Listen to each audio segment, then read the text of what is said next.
نمیدونم باورتون میشه یا نه، نمیدونم میتونید حرفمو درک بکنید یا نه، ولی از نظر من یک زن تو زندگیش مثل یک مداده، تراشیده میشه تراشیده میشه تراشیده میشه، خسته میشه، کهولت میاد، فرسایش میاد و تو مثلا میبینی مادرت داره هی و به یه ته مداد میرسه.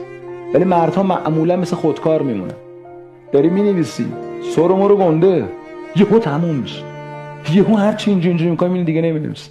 تا چند لحظه پیش کم شدن خودکار رو نمیفهمیدی، کوچیک شدن مداد داری میبینی، ولی کم شدن خودکار رو نه. مردها، پدرها، اسطوره ها این شکلی هست.